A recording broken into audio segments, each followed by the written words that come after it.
Садыр Жапаров, Саясаттагы 10 жыл, 11-бөлүм.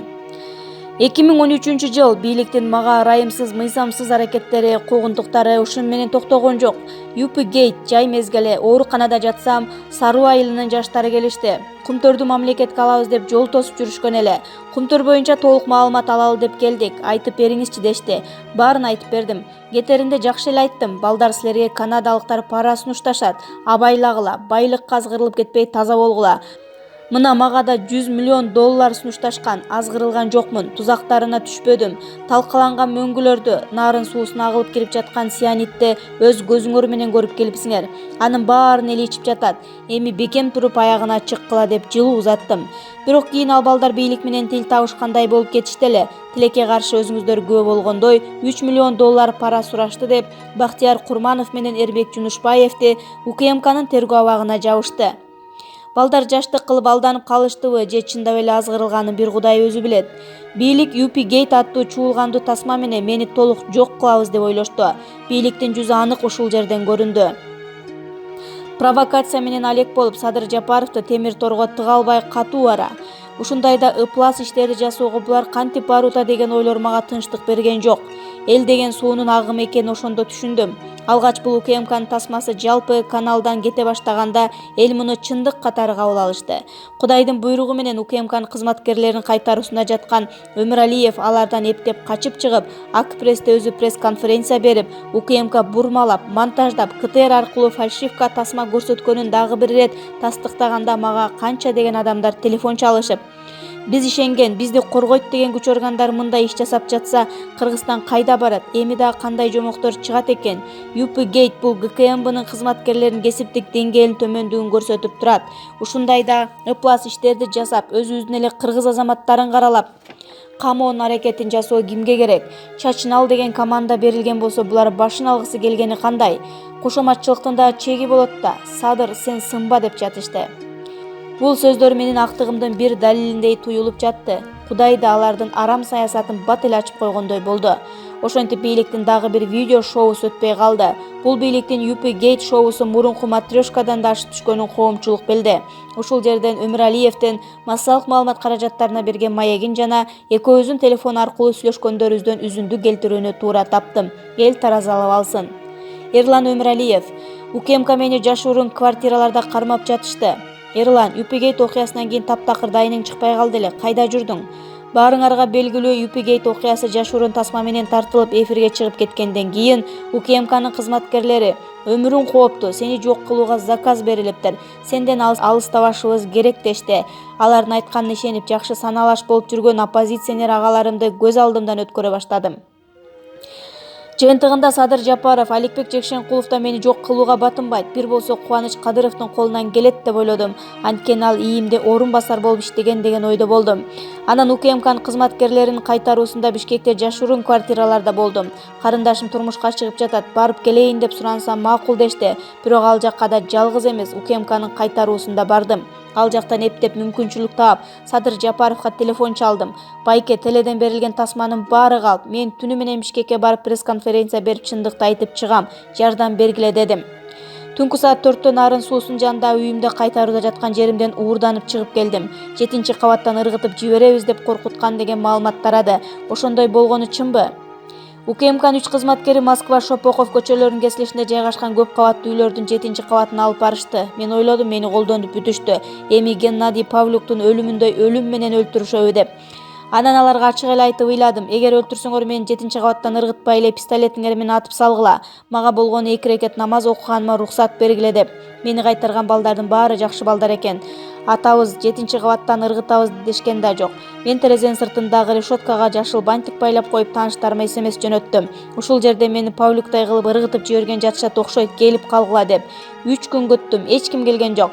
Көрсө СМС жөнөткөндө көчөнүн атын жазбай калыптырмын. Жашыруун тартылган тасманы уруксатым жок жарыялап жиберишиптир дедиң. Ал тасма кайда тартылган?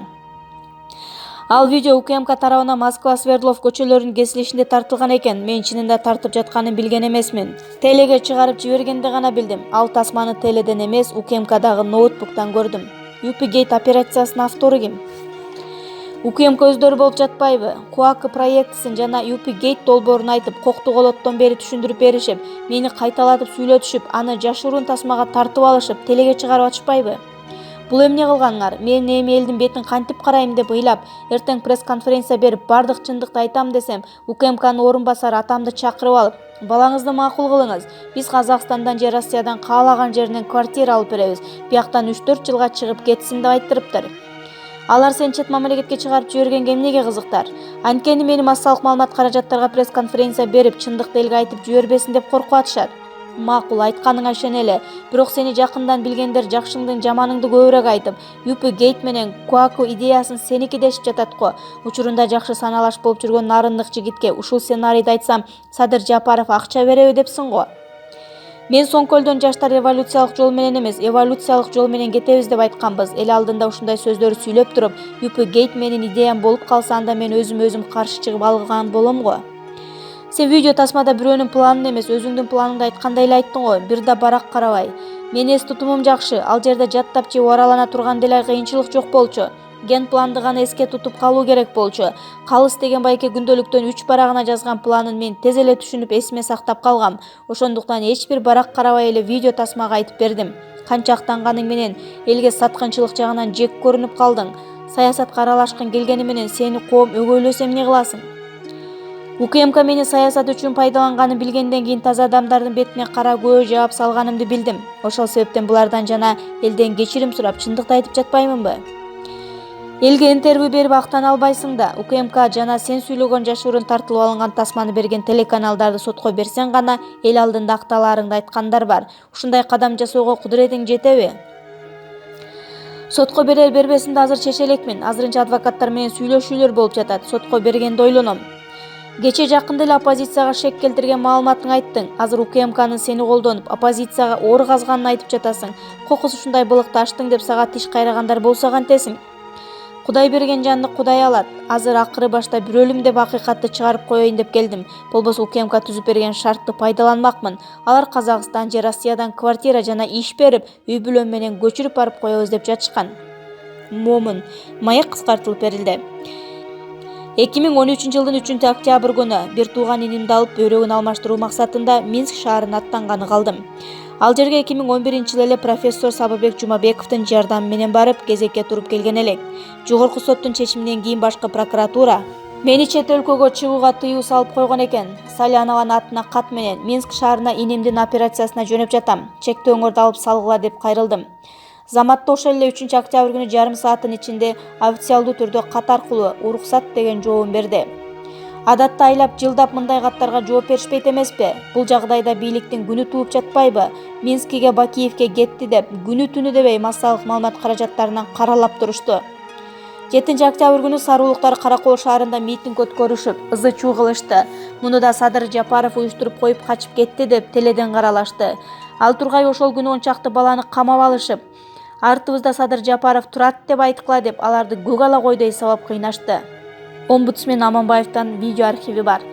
Мен оюм боюнча бул митингди бийлик атайылап өздөрү уюштурушкан. Эл ишениш үчүн бир тууган карындашымдын ябак эле сатып жиберген машинасына Каптагаевди олтургузушуп, жасалма барымта кылышкан. Алардын планы боюнча ушундай жол менен лидер балдарды экинчи баш көтөргүс кылып сындырыш керек болчу. Ошентип иним экөөбүз 14 күн Минскиде болдук. Донордун бөйрөгү туура келбей калды. Мен бөйрөгүмдү бере турган болуп даярданып калдык. Эртең операцияга жатабыз деген күн инем Садырова экөөбүз тең майып болуп жүргөндөн көрө башка донор издейли деп айнып кетип, караманча каршы чыгып баш тартты. Айла жок, андан ары башка өлкөлөргө жөнөдүк. Ошол күндөн ушул күнгө чейин Минскиге кайрылып барганыбыз жок. Кудайдын буйругу менен башка донор табылып, инимдин бөйрөгү алмашылып сакая баштады. Күндө 5 сааттан жатып кан тазалата турган аппараттан кутулду. Ушул жерден бийликтин дагы бир пастыгы биз кайсы өлкөгө барбайлы артыбыздан көзөмөлдөп турушту. Жапаровдор төңкөрүшчүлөр, экстремисттер буларга жардам көрсөтпөлө деген каттарды жөнөтүп турушту. Ушул кылыктарына күйбөгөн жерим гүл болуп кетти. Бийлик кармастан мени менен кармашып жатат. Бир туугандарымда эмне күнөө? Ар кимдин өз жашоосу өзүнчө эмеспи? Албетте андай официалдуу каттарды алган чет өлкөлүктөр менен сүйлөшүп иш алып барыш оорго туруп аябай кыйналдык. Бирок баарыбыз бир Кудайдын колунда экенибизди унутпашыбыз керек. Кудайдын буйругу менен инимдин операциясы ийгиликтүү өттү. 2014-жылдын март айлары кумтөр жана башка бардык кең байлыктарды мамлекетке алып, өзүбүз иштетип пайдасы кыргыз эли көрсүн деген максатта жалпы республикалык курултай уюштурмак болуп калдым. Ал үчүн курултайда 17-мартка белгиледим. Удаалы улуттук оппозициялык кыймыл түзүлүп калды. Алардын да талаптары бирдей экен. Казакстанда жүрдүм эле Кадыров келди. Убактылуу өкмөттүн мүчөлөрү менен сүйлөшүүгө жана уюштуруу иштерине каражат жагынан жардам кылуумду суранып жөнөтүштүр. Талаптарыбыз бир болгондон кийин эч маселе жок деп макул болдум. Уюштуруу иштерине каражат да берип жибердим. Тилекке каршы Кадыров ал каражаттарды УОКко жеткизбестен чөнтөгүнө салган экен. Ошентип УОК менен ортобузда түшүнбөстүктөр пайда болуп, ар ким өз жолубуз менен кеттик. Жаштар өкмөтүнүн лидери Максат Кунакунов келди. Курултайды уюштуруу иштери мен колго аламын, мага ишене бериңиз деди. Макул деп ага ишенип, каражат жагынан ага да жардам бердим. Көрсө Максат Кунакунов дагы бийликтин долбоору экенин кийин билдим. Провокация жасап, мына булар бийликти күч менен тартып алганы келишти деп лидер балдарды четинен каматканга белсенишкен экен. Аны билип калып, курултайды 2 жолу жылдырып, акыр аягында УОК менен бирге 10 апрелде өткөрүүгө туура келди. Бугазинбек Бекназаров менен Бейшен Болотбеков агаларыбыздын бирге өткөрөлү деген өтүнүчтөрү да түрткү болду. Ошентип 10 апрель күнү курултайга келген биздин жактоочуларыбызды Максат Кунакунов 50 спортчу балдар менен келип, милициялар менен биргеликте автобустарга жүктөп салып кеткенге жардам берип чуркап жүрдү. Укук коргоочу Качкын Булатов да бул факты боюнча бир топ безилдеди. Ошондо Максат Кунакунов бийликтин долбоору экендигине толук ынандым. Ага чейин УОКтун мүчөлөрү ушул жигитке ишенесиңби, ал сени алдап кетет десе көнгөн жок элем. Көрсө чын эле айтышкан экен. Бийликтин бут тосконунан дагы өзүңдүн жаныңда жүргөн 100% ишенген досторуңду сатып кеткени, ач көздүк кылгандар иштин баарын кыйратат экен. Ошентип жалпы республикалык курултай өткөрүү максатымды таш каптырышты. Муну менен эмнени айткым келет? Азыр жаңы муун деп катуу чыгып жүрүшкөн мекенчил жаштарыбыз көрөкат казгырылбастан, сатылбастан элибиздин ишеничин актап түз жол менен кетсе экен деген тилек.